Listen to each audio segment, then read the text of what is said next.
2003년 8월 28일 미국 펜실베이니아주 1위 피자 가게에 한 통에 전화가 걸려옵니다. 주문자는 피자 2판을 요청했고 배달지는 외곽 송전탑 근처의 공터였죠. 배달원 브라이언 웰스 46세. 그는 전화를 받은 지 10분 만에 피자를 들고 출발했는데요. 배달 장소는 주소조차 명확하지 않은 외진 지역이었지만 그는 별다른 의심 없이 길을 나서게 되었죠. 그로부터 약 1시간 뒤 브라이언은 도시 중심의 PNC 은행 지점에 나타납니다. 그의 목에는 정체불명의 금속 장치가 채워져 있었고 손에는 여러 장의 종이를 들고 있었죠. 그는 은행 직원에게 25만 달러를 요구하며 자신의 목에 폭탄이 있고 누군가의 지시를 받고 있다고 말했는데요. 그가 들고 있던 종이에는 퍼즐처럼 이어지는 지시사항이 적혀 있었고 다음 장소와 임무 내용, 시간 약속, 그리고 마지막 문장, 지시를 어기면 폭탄이 터진다 라는 글도 적혀 있었죠. 그렇게 직원은 브라이언에게 돈을 건네게 되었는데요. 그 후 은행을 빠져나온 브라이언은 곧바로 대기 중이던 경찰에 체포됩니다. 도로 위에 앉혀진 그는 계속해서 똑같은 말만 되풀이했는데요. 그의 말은 누군가에게 지시를 받고 그 지시를 따랐다고 주장했죠. 그의 목에 채워진 장치는 두꺼운 철제띠의 전선과 타이머, 그리고 자물쇠가 달린 형태였습니다. FBI는 폭탄 해체반을 긴급 요청하게 되었죠. 그리고 오후 3시 18분 타이머가 경고음이 울리기 시작했고 폭탄은 그대로 폭발하게 되었죠. 브라이언 윌슨은 그렇게 현장에서 사망하게 됩니다. 사건은 곧 전국 뉴스에 보도됩니다. 많은 이들이 이 사건에 집중하게 되었죠. 현장을 수습하던 경찰은 곧바로 수사에 들어가게 됩니다. 그리고 얼마 지나지 않아 브라이언의 차량 안에서 메모지를 발견합니다. 메모엔 상세한 이동 경로와 임무 수행 내용, 그리고 폭탄 해제에 필요한 순서까지 적혀 있었죠. 경찰은 지시서대로 실제 장소를 찾아가 봅니다. 그리고 도로 근처 풀숲안에서 플라스틱 통에 담긴 다음 지시 문서를 발견합니다. 문서에는 다음 장소로 가라는 지시와 함께 주의사항이 반복되어 있었습니다. 누구에게도 알리지 말 것, 멈추지 말 것, 지시를 어기면 폭발한다.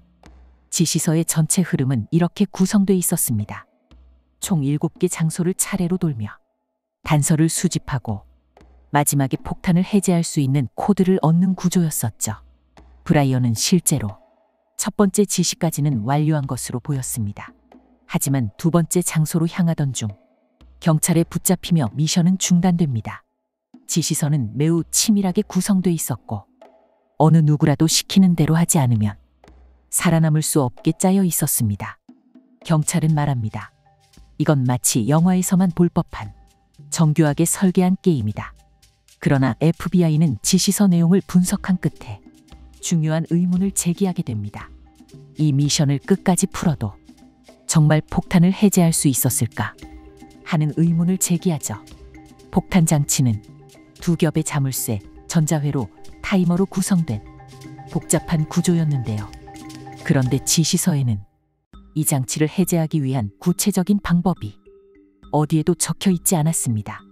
즉, 애초에 풀 수 없도록 설계된 가능성이 상당히 높아 보였죠. 그렇다면 누군가는 처음부터 웰스를 살릴 생각이 없었던 것일지도 모릅니다. 브라이언 웰스는 46세, 30년 가까이 이리시에서 피자 배달을 하며 살아온 인물이었습니다. 가족과는 연락이 거의 없었고 평소에도 조용한 성격으로 알려져 있었는데요. 동료들은 그를 항상 맡은 일만 조용히 하던 사람이라고 말했습니다.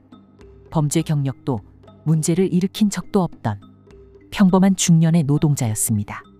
하지만 경찰은 사건 당일 브라이언이 수상한 장소에 있었다는 증언을 듣게 되죠. 그는 피자 배달 직전 성인용품점 주차장에서 다른 남성들과 함께 있었던 것으로 확인됩니다. 경찰은 이 시점에서 브라이언이 피해자가 아닐 수도 있다고 의심하기 시작합니다. 실제로 그는 목에 폭탄을 찬 채 은행에 들어섰고 경찰에게 체포된 이후에도 당황하거나 저항하지 않았습니다. 그의 행동은 차분했고 그 점이 오히려 의심을 키웠습니다. 경제적인 동기도 모호했습니다. 브라이언은 혼자 살았고 생활이 넉넉한 편은 아니었지만 급전이 필요한 정황도 없었습니다. 단순한 유혹에 휘말렸을 가능성은 여전히 열려 있었습니다. 그렇게 브라이언의 정체에 대한 의문이 커져가던 그때 사건 발생 2주 후 경찰은 또 하나의 신고 전화를 받게 되는데요. 우리 집에 시신이 있습니다. 신고자는 윌리엄 로스타인이라는 남성.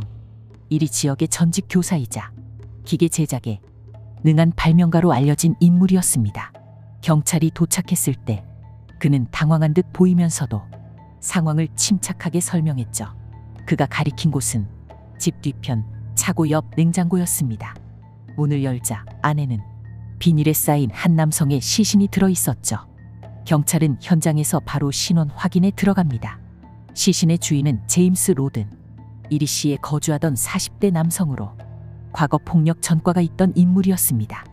마조리 D.L. 암스트롱이라는 여성과 교제 중이었는데요. 여기서 마조리의 이름이 처음 등장합니다.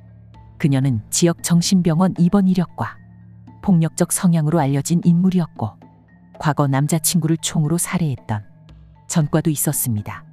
윌리엄은 경찰에게 마조리가 시신을 자신에게 맡기며 처리해달라고 했다고 증언했습니다. 하지만 그는 자신이 살해에 가담하진 않았다고 주장합니다. 수사는 곧 마조리로 향합니다. 당시 그녀는 정신질환 치료 명목으로 병원에 입원 중이었고 경찰은 병원에서 그녀를 직접 조사하기 시작합니다. 마조리는 처음엔 모든 혐의를 부인했었는데요. 제임스를 죽이지 않았다고 말했죠. 하지만 그녀의 말투는 수시로 바뀌었고 경찰은 그녀가 뭔가 숨기고 있다는 직감을 받습니다. 그리고 얼마 뒤 경찰은 윌리엄에게 충격적인 말을 듣게 되었죠. 그는 마조리와 자신이 폭탄 사건과 관련된 계획을 논의한 적이 있다고 털어놓습니다. 처음으로 이 모든 사건이 서로 연결되어 있을 가능성이 제기된 순간이었죠. 이후 수사에서 윌리엄, 마조리, 제임스 로든이 모두 서로 알고 지낸 관계였고 폭탄 사건과 관련된 정황이 세 사람 주변에서 집중적으로 드러나기 시작합니다. 수사는 이제 피자 배달부의 죽음이 단순한 강도가 아니라는 점을 넘어서 몇 명의 인물이 함께 기획한 복잡한 범죄극일 수 있다는 가설로 전환됩니다. 그리고 수사팀은 곧 이 가설이 단순한 추측이 아니라 실제 입증할 단서들을 하나씩 발견하게 됩니다. 그리고 그 끝내 모든 범행이 밝혀지게 되었죠. 이 모든 계획의 중심에는 마조리 D.L. 암스트롱이 있었으며 그녀는 평소에도 정신질환 병력이 있었고 과거 남자친구를 살해한 전과도 있는 인물이었는데요. 마조리는 돈이 필요했던 걸로 알려져 있었습니다. 유산 문제, 변호사 비용, 생활비까지 겹치며 큰 금액을 빠르게 얻을 방법을 고민했고 끝내 목에 폭탄을 채운 강도극이라는 극단적인 범죄를 선택하게 됩니다. 그녀는 계획 실행을 위해 오래된 지인들을 끌어들입니다. 폭탄 설계와 실행을 맡은 윌리엄 로스타인, 기술적 조력자 플로이드 스톡턴, 범행 논의와 장소 제공을 도운 켄 반즈가 바로 그들이었죠. 그리고 또 한 사람, 제임스 로든, 마조리의 당시 남자친구였던 그는 범행 계획을 알고 있었던 것으로 보입니다. 하지만 마조리는 그가 계획을 발설할까 두려워했고 결국 그를 직접 총으로 쏴 살해합니다. 시신은 윌리엄의 집 냉장고에 숨겨졌습니다. 며칠 후 윌리엄은 경찰에 자진 신고하면서 이 살해 사건과 폭탄 강도극의 실마리가 드러나기 시작했던 것이었죠. 그리고 계획의 실행에는 브라이언 웰스가 이용되었습니다. 일부 가담한 상태였는지 아니면 완전히 속은 것이었는지는 끝내 명확히 밝혀지지 않았는데요. 다만 한 가지는 분명합니다. 브라이언의 목에 채워진 폭탄은 처음부터 해체할 수 없는 구조로 설계되어 있었습니다. 지시서를 모두 따라도 폭발을 막을 수는 없었을 것입니다. 그렇게 사건은 밝혀지고 2007년 마조리는 1급 살인 및 공모 혐의로 유죄를 선고받고 종신형을 선고받습니다. 켄 반즈도 공범으로 기소돼 수감됐고 윌리엄은 그보다 앞서 암으로 인해 사망을 하게 되었죠. 또한 플로이드 스톡턴은 면책 조건으로 협조했고 브라이언 윌스는 살해된 채 미스터리의 중심에 남았습니다. 그리고 이 사건은 폭탄을 목에 두른 채 벌어진 미국 역사상 가장 기이한 강도국으로 기록됩니다. 하지만 진실은 드러났지만 완전히 명확하진 않았는데요. 특히 브라이언 웰스의 역할은 끝내 가담자와 희생자 사이에서 정확히 규명되지 못했던 것이었죠. 그는 스스로 참여했을 수도 있고 어쩌면 마지막 순간까지 진짜 폭탄이라고 믿지 않았던 것일지도 모릅니다. 결국 피자 배달부의 목에 채워진 폭탄은 누군가의 잔인한 게임이었고 그는 그 게임의 말로 쓰인 것일지도 모릅니다. 모든 피의자가 사라진 지금까지도 완전한 해답 없이 미제에 가까운 실화로 남아 있습니다.